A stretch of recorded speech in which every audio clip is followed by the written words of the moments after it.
Testing, testing, good.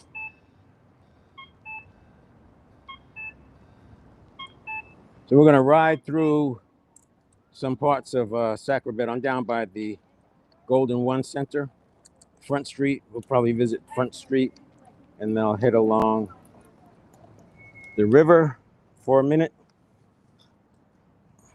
and just flesh out some of my ideas around neuroplasticity.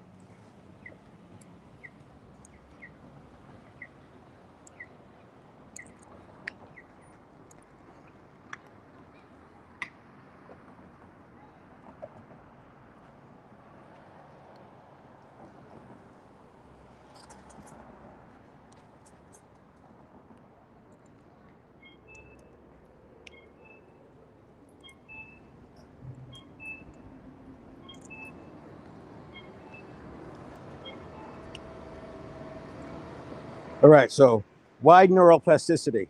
Well, most people who have been interested in personal development, anything, coaching, just wanting to get better, wanting to get more out of life, wanting to solve some of your resolve some habits. Virtually all the self-development work or content that's out there deals with the conscious mind side. Now, what do I mean by that? I have a 1-second model, and the 1-second model looks at it's a total of 1100 milliseconds. In other words, 1 second and a tenth. And the reason is because there's a pre-listening phase of about a tenth of a second. So I talk in hundreds of milliseconds, so 100 milliseconds, tenth of a second. That's even before the stimulus. And so we have a pre-stimulus phase. You're in a state, you're in a particular state. And that pre-stimulus phase, if you're already heightened, pre-hijack, you're almost hijacked already, you're going to have a much more severe reaction to any given stimulus.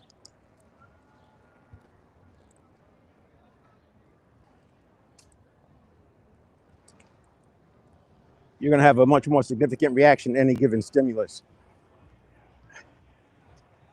And then there's the next 500 milliseconds, the half a second. And where that comes from is the conscious mind has about a half-second reaction time. So that reaction time is not because the conscious mind is just trying to catch up.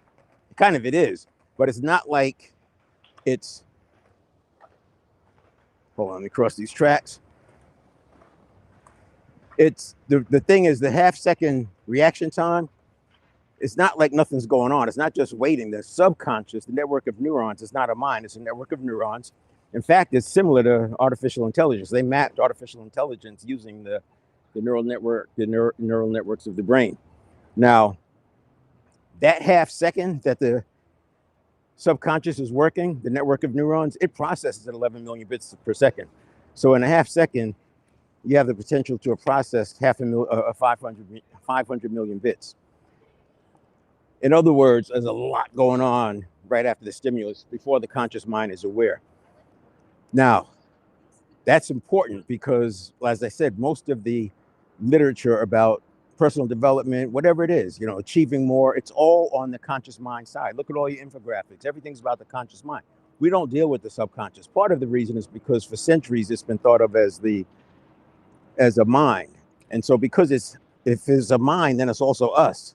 But it's not a mind. It's not us. Our conscious mind is us. Mind, body, spirit, mind, soul, spirit. That's who we are. That network of neurons is just memories of the past. Now, here's what's interesting. I talk about 11 million bits per second, and I'm going to come back to this, but I want to talk about why I see artificial intelligence being part of this conversation. So a network of neurons processes at 11 million bits per second. It does not use words. It processes a signal. Artificial intelligence processes at over 1 trillion bits per second, literally trillions of bits per second. So it's thousands of times faster, hundreds of thousands of times faster, or thousands of times faster than the network of neurons.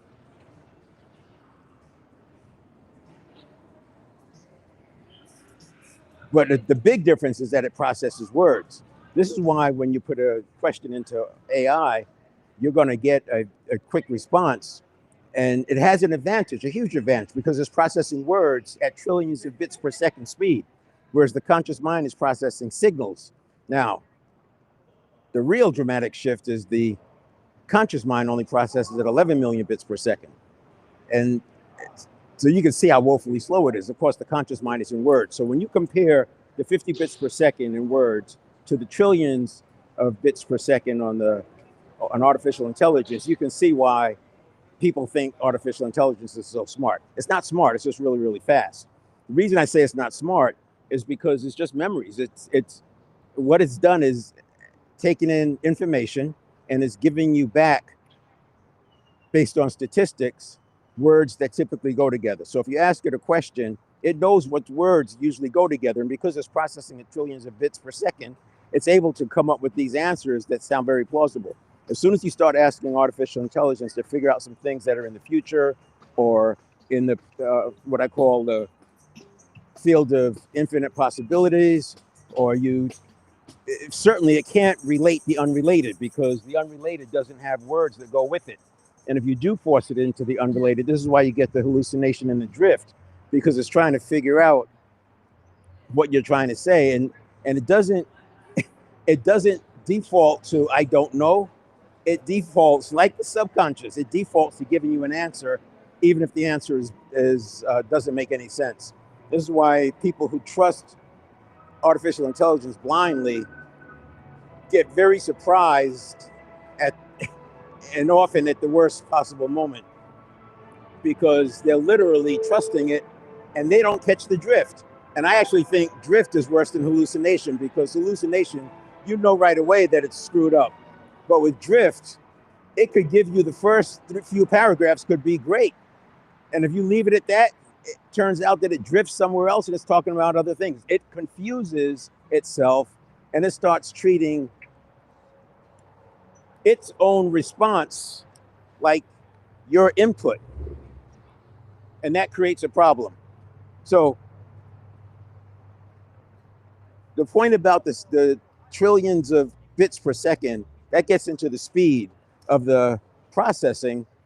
And I want to make the point of speed versus smart. Now, there's another thing that people point to when they talk about how smart, and again, I'm using smart because that's what people say. I don't think it's smart. It's good at it. It's very fast at connecting dots and associations.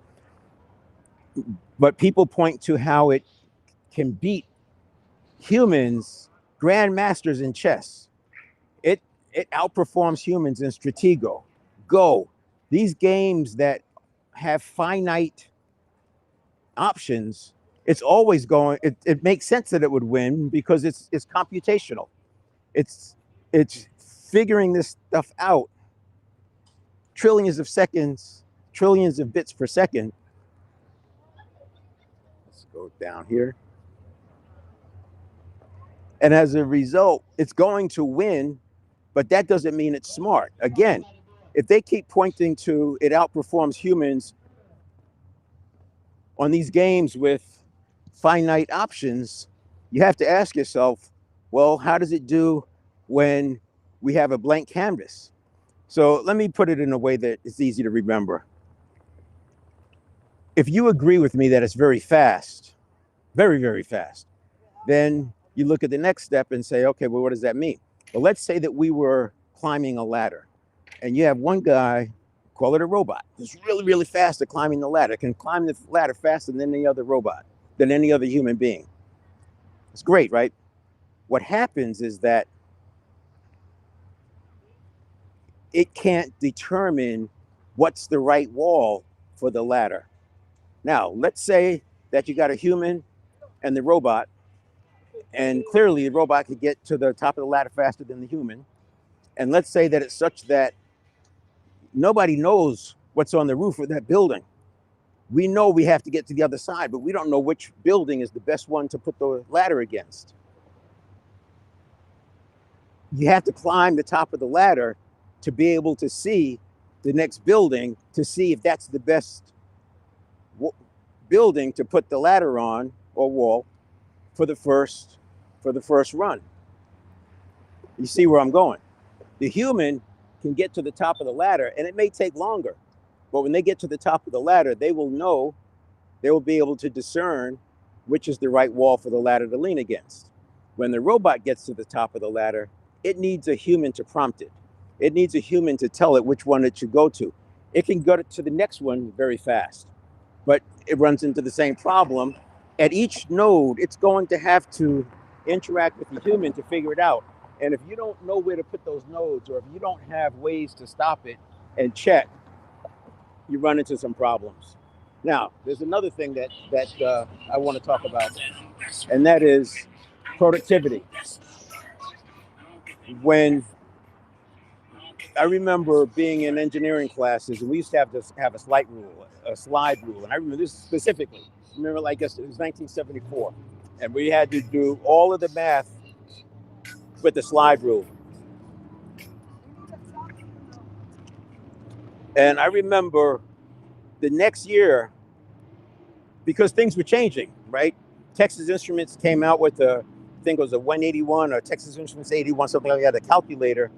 And it did all of that work, sine, cosine, square roots, cube roots, all of that on a calculator. And they opened up the rules a little bit and let us use calculators, scientific calculators. And I remember saying, well, this is going to make it easy. People are going to be able to design things faster. And of course, that's right. It's natural. So if you look at technology, the first part of, let's call it productivity enhancement, the first part of that was computational. Clearly, there's an advantage to having fast computation. And we saw the difference. Major progress. So let's call it productivity, because now you can build a bridge in less time because you're using, and I'm exaggerating, obviously they had computers that they're building a bridge, but you get the point. If you can compute faster, you can design the bridge faster, and you can also make adjustments faster. The next part of technology development was, let's call it digital. And in digital, we did see advantages. And I would say there's two phases of digital. The first phase of digital was just automation. So think about using a word processor instead of a typewriter. Major. Instead of having to use whiteout and tape to lift characters off the page, using a word processor, you just backspace. Again, that makes sense. Very good, right? The second part of digital, I would say, was when we were able to start communicating through cellular. So now you had, in the beginning, pagers and beepers, and then you had cell phones. And you could argue, oh, and I would also add fax machines, but I want to put fax machines into the networking, because that's another category. You could argue that being able to talk to people anytime, anywhere enhances productivity. You don't have to wait to find somebody, you don't have to wait for somebody to get home. But all of these productivity enhancements were measured in time. If they're faster, you did things faster, and the assumption was that we can build things faster, but then you also have to make the assumption that the things you're building are what people want. Now, the reason I put fax machines off to the side is because I think that it's more like the networking, when you had bulletin boards, and then that led to the internet, and then that led to the portals and the cloud. And that beginning of networking, I'll call it fax machines, in the 1980s made it possible to get information across the country, across the world, in seconds. Not just information, because you could do that anyway, but now we were average people, lay people, could transmit a photograph across the country. What that did for news, it made syndicated news more easily accessible. Syndicated news means that as boomers growing up, and you've read this, that baby boomers and Gen X used to run the streets, right? As kids, we were go anywhere as kids because our parents weren't worried about us. Where I grew up in New York, I was in New York City, but it was out on the island. You may have heard about a kidnapping every other year. So it wasn't a big deal. And usually there were weird circumstances around it. So it wasn't something that just can happen. Well, fast forward to the 80s, and now because of syndicated news, you're seeing kidnappings happen You're reporting reports of kidnapping every day, right? Because news, they're going to sell a headline. They want the headline, sell more papers, etc. Now you've got kidnappings happening or being aware of them every day, and that's why I say your millennials couldn't go out. That's why the millennials ended up with helicopter parents, because kidnappings were so rampant. And I think that what that also did was made it more easily for bad guys to look to kidnapping as a solution. So I think there was a double thing happening there, but who knows? That's not my area. That's not my point. The point is I want to make is looking at technology from a productivity lens. It changes things based on what you're trying to accomplish. When the internet bubble happened, 2000, and people thought there weren't going to be any more stores, no more brick and mortar stores, etc.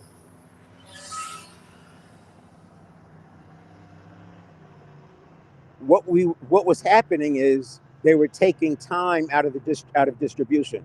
So you have a product, people would have to go to the store, buy the product, and go home. What they were doing was taking time out of the distribution, because now you could get that product delivered to your home.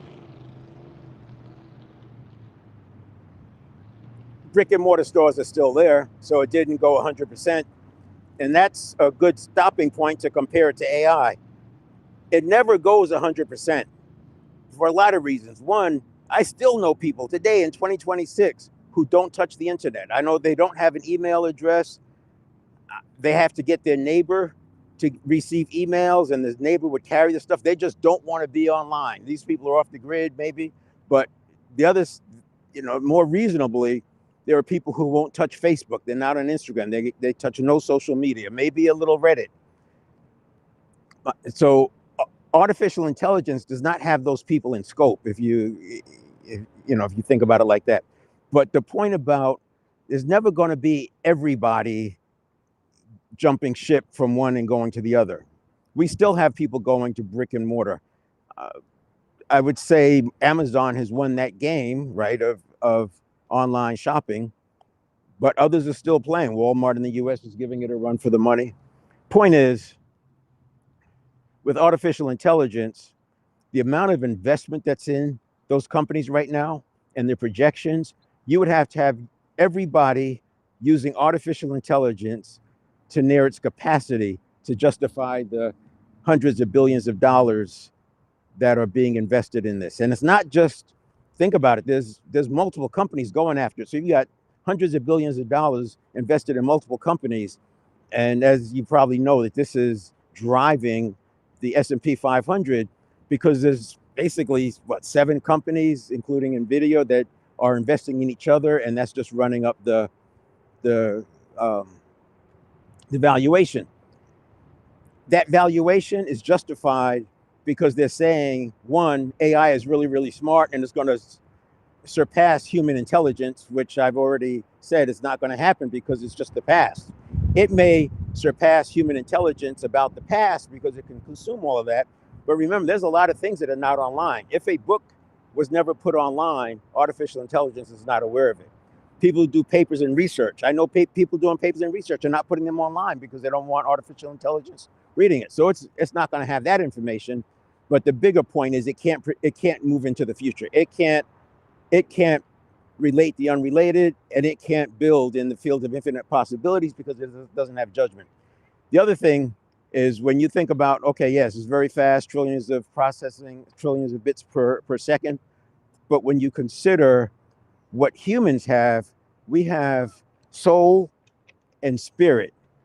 We have heart, the heart mind. You look at the heart math solution, they talk about the heart has a mind. We have the will to live. Our evolution, 300,000 years from the hunter-gatherer time. Our evolution, those cells have the DNA. Artificial intelligence will never have that. And so you could make it faster and faster and faster and broader and put more information in it, but it's still only processing the past. It can't create from a vision or from a purpose because it doesn't have a heart.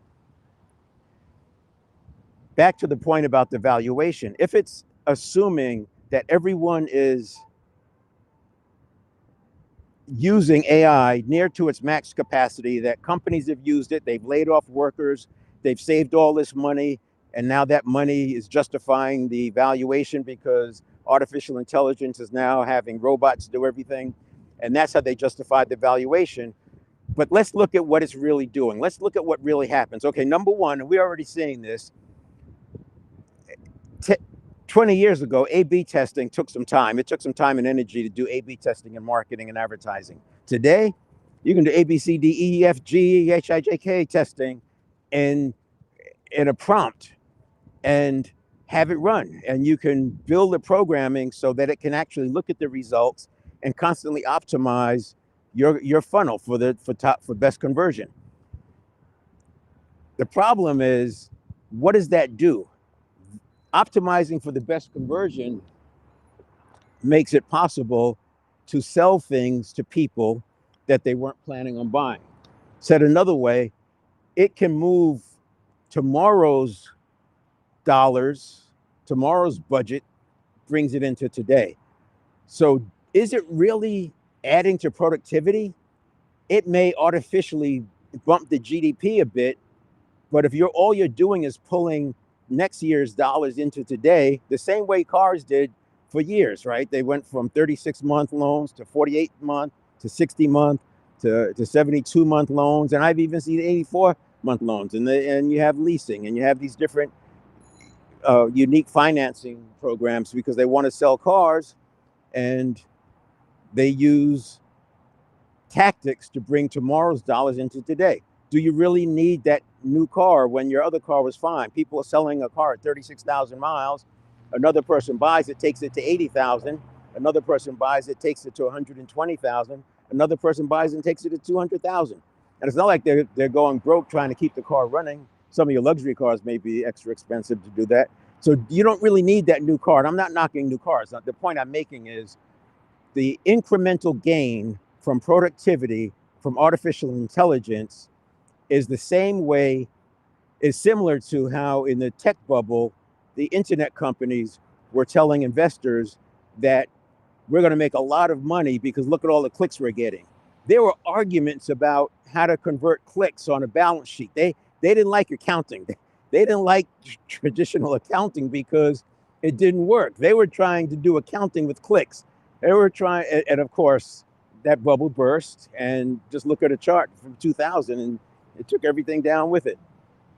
So it's similar to that now. We're saying artificial intelligence is going to do all this productivity. I already established that it's about the past, not the future. And then look at what that productivity is. It's selling more. It's selling more and selling faster.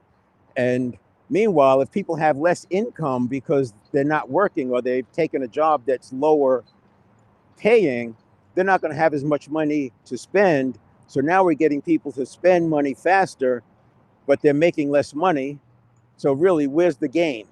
Yeah, that's why you have to be careful with this. And that's why I wanted to say, I don't want to have a neuroplasticity conversation without talking about artificial intelligence. And the part two of this is that conversation has a lot to do with cognitive biases. In one of my models, I call it the 4 layers of automaticity. So everybody's been hijacked. You've seen people get hijacked. That automaticity is happening in that first half a second. This is the subconscious, the network of neurons.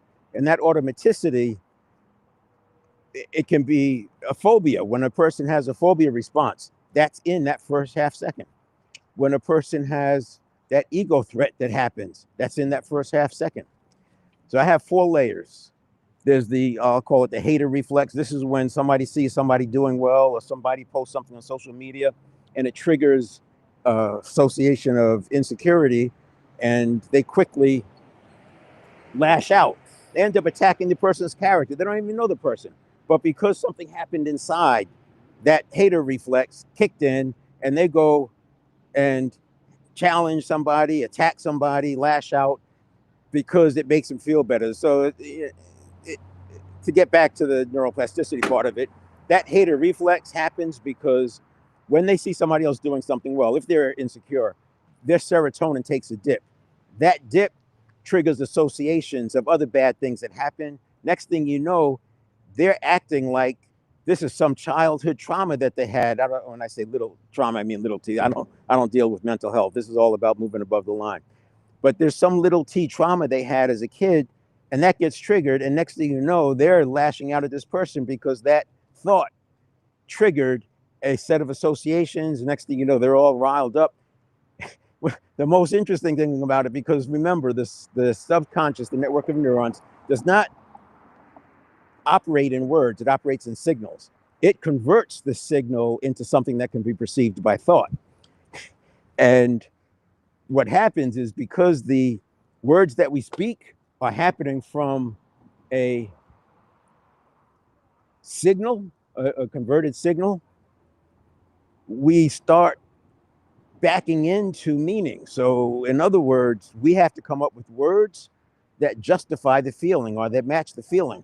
And that's why when you start arguing with the person who's having the hater reflex, it makes no sense. It's a non-starter.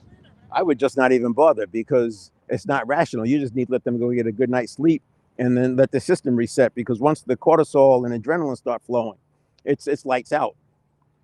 The next layer up would be cognitive biases. Now, cognitive biases we know a lot about, and that's where I'll talk about with the marketing advertising. We know that through cognitive biases, and I identified 48 of them that have an impact on personal development, business, etc. And you've seen probably the experiments where they use the guy in the white lab coat, and because of the authority bias, which is a cognitive bias, they're able to get these test subjects to shock somebody, fake shock, but they thought it was real, to the point of death. And they did it because of the authority. Also know how scarcity works. That's another cognitive bias. In the book Influence, Robert Cialdini, he talked about other social proof, consistency, rapport. All of these are, he calls them click word, because you're able to use them to get people to do things they wouldn't ordinarily do. So if you look at a landing page, a marketing or advertising landing page, it's designed to get a person to buy by tapping into cognitive biases. And this is what I mean when I say it's going to get the money from the future to be spent today. So cognitive biases are huge, but cognitive biases come into play like within the first 0.3 of a second. So you have a stimulus, that hated reflex can come in at that early stage. Cognitive biases can come in that early stage, a little bit later as well, but they are hitting early in that half second. So people who understand, oh, I know what confirmation bias is, and I know what sunk cost fallacy is, and I'm not going to let it affect me. That's fine. But remember, it happens a half a second before you're consciously aware, which means it could be off and running. Other associations could fire. And even though it's not something that you would buy into, you can see where that leads. So cognitive biases are what artificial intelligence is going to leverage. Now, it didn't make it up. We've been using cognitive biases for centuries. Every ad, sales presentation, these all tap into cognitive biases. It's just that artificial intelligence is able to do it faster and more effectively, because they can measure on the fly, and they can measure A, B, C, D, E, F testing, and constantly be tweaking headlines. They can tweak subheads. They can tweak body, et cetera, et cetera, et cetera. They can tweak CTAs. They can tweak colors. You can do all this stuff on the fly. And so it's faster and faster and faster. So you're getting people to buy. But if people don't have any money, what are they buying? Okay, maybe they'll use credit. And you get the point. So now all we've really done is speed up this whole thing. And when you call that productivity, did you really produce something the same way computing faster enables someone to build a bridge sooner? There's a big difference between those two things. The bridge is very useful. It's going to help people get across a body of water without having to go all the way around. Getting people to spend money that they weren't planning on spending will help somebody's bottom line or top line for a moment, but it's not sustainable, because eventually you got to keep kicking that can down the road. What happens when you run out of next year's money? Do you start pulling in the money for 2 years from now?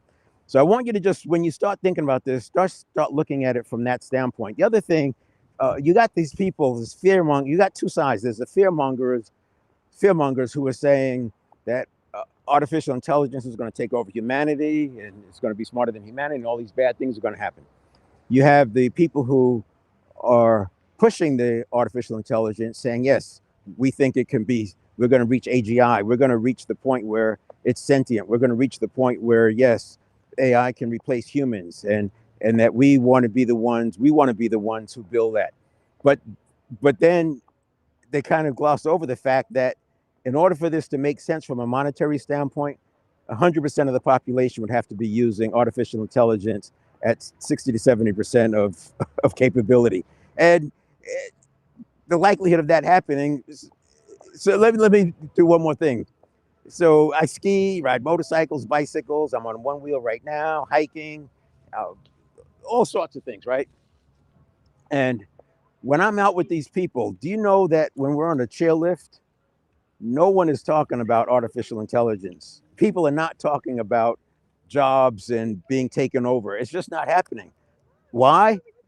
Because they're out in nature doing cool things. And there's a whole segment of the population that's checked out on politics. For as long as I've been alive, the way politics worked, it's ebb and flow. You don't like what you're getting, just hang on. It'll come back. People don't even know that we're in like unprecedented 10x unprecedented. They don't even know it because they've tuned out on politics. They're just figuring, oh, it'll snap back, like it always does. So consider that as well, that the likelihood of getting 100% of the population using artificial intelligence near its capacity is just not going to happen. The other thing is when you start trying, like there's already been companies that have fired or laid off employees starting to use artificial intelligence and realizing it can't do their job, it brings them back. Now, I'm not against artificial intelligence. I use it every day and I get a lot out of it. I am very cognizant of the fact, though, that it's associations and that I have to feed it prompts. I prime it and everything. I prime it, I build guardrails, I build parameters, and I prime it so it's focusing on the things that I want it focusing on. Because remember, trillions of bits per second, it's like a puppy. It's going to run off and do these things. And if you've been using artificial intelligence, you've probably noticed the few that I use have all started doing this, where after they give you an answer, they then follow it with, would you like to do this? Or would you like me to do that? Or tell me, what are you going to use this for? Maybe I can help you. They're trying to keep you on the platform. Now, if they have to resort to things like that to keep you on the platform, what does that tell you about how well it would keep you on the platform without those tricks? It's just back to social media. Time on the platform rolls into, I can justify more money spend, rolls into, I can get more investment, rolls into, I can keep the investors quiet for another year. And, the investors know, but the thing is, what are they going to do? Right now, these 7 companies are still rising. They're driving the S&P 500. You can't just walk away from that. So that's why I wanted to have these conversations. By the way, the other 2 layers of automaticity. So I already said that you have the hater reflexes, the bottom one. That's the lightest one, the easiest one to deal with. Then you have cognitive biases, and that's internal. These are things that we've learned from others, and you could rewrite those cognitive biases. You can rewrite them so they don't have an effect. But you also, what we do with neuroplasticity is just rewire how the system uses them so that it becomes just a data point. And also, in certain things, you don't even pay attention. You can actually preempt it, so you're not even looking at the cognitive bias. The next one up would be ego threat. And this is where somebody's really challenging you. Maybe they, whatever, they called you something, they assaulted you, threatened assault, whatever. This ego threat is a pretty big one that can have a visceral effect. This is where you see sometimes people in traffic stops, somebody, a policeman gives them an order and they go off the rails because it's an ego threat. Excuse me.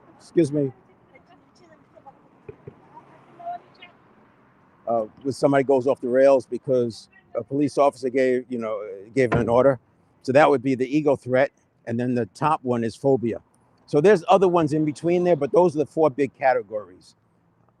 The lowest one is hater reflex. It's basically, think about internal status. If it says internal status threat, because it's from inside. And then you have cognitive biases, you have ego threat, that's external, and you have the phobia, which is external, internal, because you have the snake or the spider or the thought of it, and that gets the triggering started.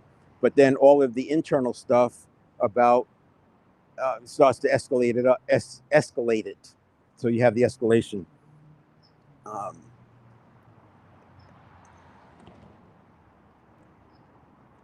The problem the concern I have, again, I'm not against artificial intelligence, but the concern that I have is that people don't know this, and they're relying on artificial intelligence to solve it, to give them good answers, and to have their best interests at heart. In fact, artificial intelligence does a good job of convincing you that it really cares about you.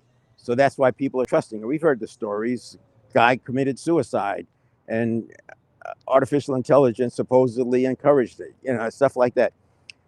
To close out, to put this in perspective, I want you to imagine a horizontal line, and then put a horizontal line above it and a horizontal line below it. The middle line is going to be your conscious mind.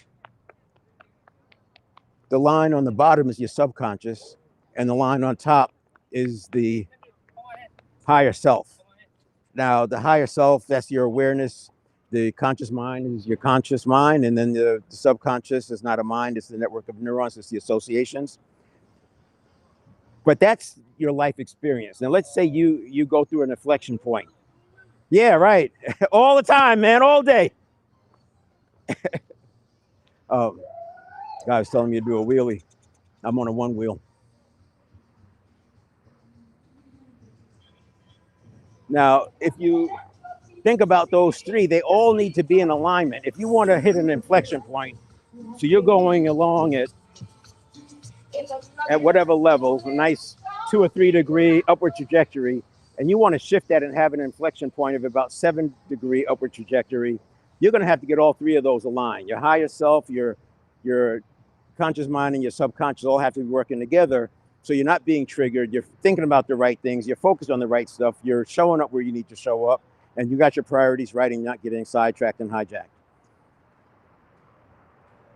Now, consider this. The conscious mind processes, as I said, is 50 bits per second. The subconscious is processing, network of neurons is processing at 11 million bits per second. And you have about 33,000 stimulus reaction response cycles a day. Every day, 33,000 stimulus reaction response cycles. That means a stimulus reaction response every other second.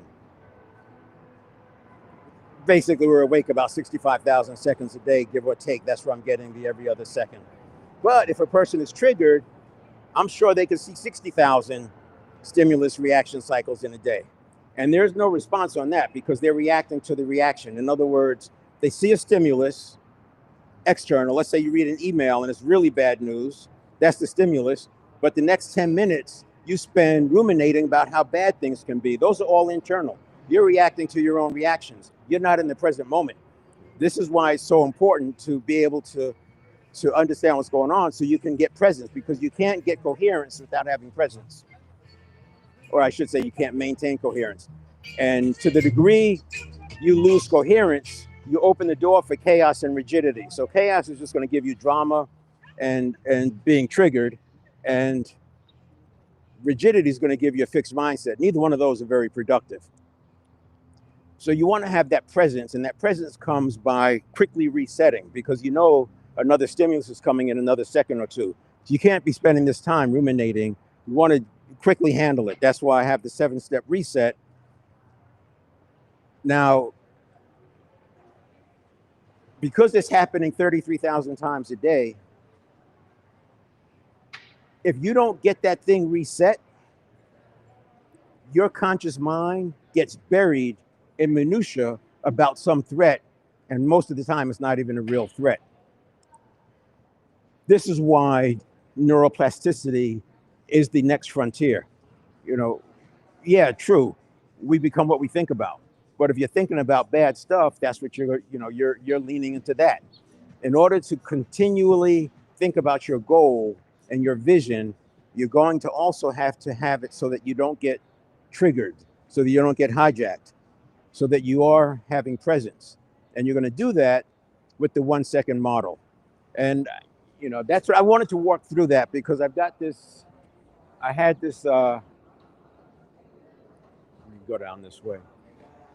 I wanted to work through some of that, and it's easier for me to do it while I'm skiing or snowboarding. Obviously now it's in the spring, so I won't be skiing, but the one wheel kind of does the same thing, because I got to focus on where I'm going and look so I don't, hit a rut that I don't see and end up tripping. And I can work through things. Literally what I'm doing is I'm playing my brain to do associations by occupying the subconscious. Now, if you've been paying attention to any of this, you will have noticed some resistance. And that's because when I start talking about neuroplasticity, I start talking about the subconscious, your system will automatically evaluate, does this make sense? Does this agree? Where do you think it's going? It's going to get hit by the cognitive biases. So already there's not going to be confirmation bias, because this kind of content is not out there. Only less than 2.5% of the coaches actually can know how to apply neuroplasticity in an ongoing situation on the fly. So the first thing that's going to happen is your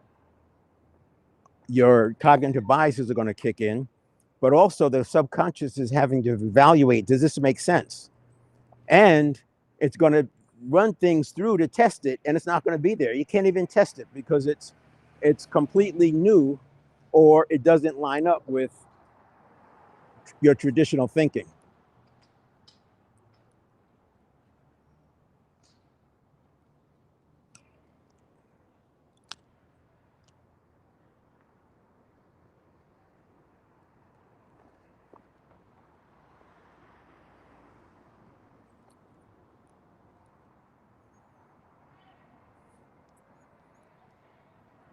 So anyway, I say all that to say that it takes more than a little bit of work. Now, here's the cool part. What I just went through is what I just talked about actually is the beginning, or can be the beginning, of neuroplasticity. In other words, if you accept, or at least decide to give it a try and think about it. Huh? No, I'm just where I'm going. Yeah. Yeah, thanks, man. You too. Guy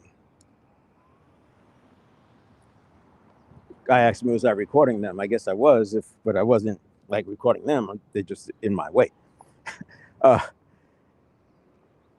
So the neuroplasticity actually starts happening the minute you start questioning. This is why, so a lot of coaches will rely, and there's nothing wrong with this, they will rely on the cognitive dissonance that occurs from insights. So you get a new insight. Oh man, that's wild. I get that. Wow. If they can really tune into that insight, the cognitive dissonance will actually start to shift the limiting belief. The downside of that approach is that limiting belief has other associations connected to it. It's very easy to fall back to what it was. It also takes time, and you're not going to make major changes. You're not going to cure a phobia, and you're not going to resolve a major ego threat with cognitive dissonance. You can do it with hater reflex. Cognitive bias is a tough one because you're going to keep running into cognitive biases. But anyway, when you challenge something, to say is, if you disagree with me, then I disagree with me until we figure out who's missing information. When you approach things that way, what happens is you start looking with a clear mind. And through that looking, you're actually starting the process of neuroplasticity. The first part of it is brain fog. So you'll have this cognitive dissonance. It'll be weird. You might even feel like it's anxiety, but it's not anxiety. And that's part of the emotional modulation. I'll just give that to you as a quickie. But it feels like brain fog. It may trigger some anxiety. And when you go to sleep, the majority of your neuroplasticity occurs while you're sleeping. You wake up and things look different. But if you resist it, if you push it back, if you fight it, then the neuroplasticity doesn't happen and you just stay in the same space. So just something to think about. My point is keep an open mind, look at the stuff, test it for yourself, and test it against other things that you've done. And then say, hey, in 3 days, I'm going to just keep an open mind, play with it, noodle it around. And in 3 days, I'll make a decision. Something like that. Now, this said, I was going to tell you something about the emotion. So emotional modulation is a big deal because it's easy to get hijacked. It's sort of a gateway that we can lose our focus.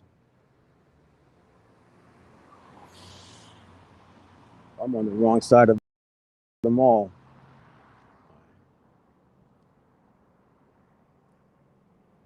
Um,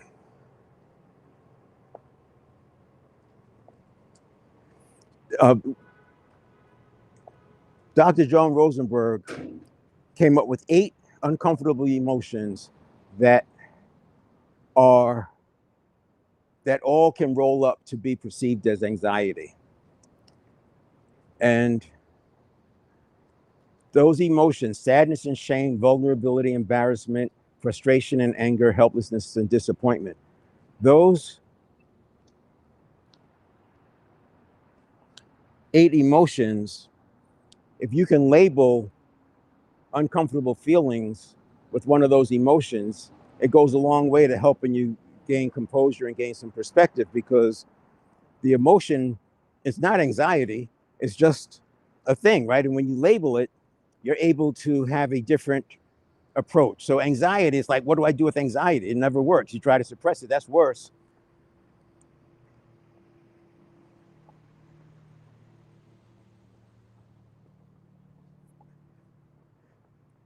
But if you label it, and let's say it's frustration, you have a different set of steps you're going to take if you want to deal with frustration. You'll have a different set of steps you'll take if you want to deal with anger or sadness or shame or embarrassment or helplessness or disappointment or vulnerability. Again, back to artificial intelligence, you see how this can be used. So the people who are designing and programming artificial intelligence, they may or may not know what I'm talking about. It doesn't matter. Artificial intelligence is reading what's on the internet or what's available, and that information includes these biases already. It's already set up that way, which means it's baked in. It's all baked in, and as a result, it's going to be triggering this stuff. So people get you to do what they want you to do by using artificial intelligence, giving it prompts, and it already knows based on what it's observed how to word things to trigger certain emotions. And again, it's leveraging cognitive biases. So this is not an anti-AI. I wanted to position it because I think that neuroplasticity is our defense against some of the things we're concerned about with AI. And I'm going to close it out there. If you want to get more of this, check out Dynamics of Neuroplasticity. There's a group. Well, just go to Dynamic Leadership Center. That's my LinkedIn page, Dynamic Leadership Center. I've got a lot of content out there, and you can use it. You can follow that content to get additional information.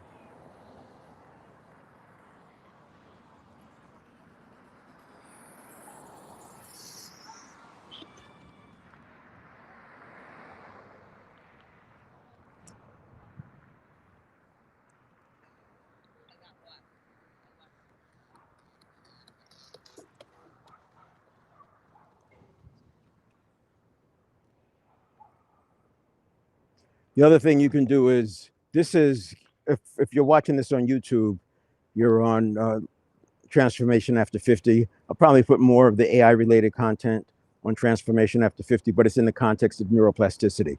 What I'm doing is positioning people so that they can have more agency over themselves, and so they're less likely to be duped by artificial intelligence. Thank you.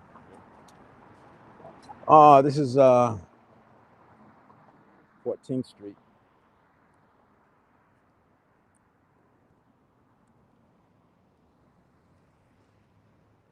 Okay.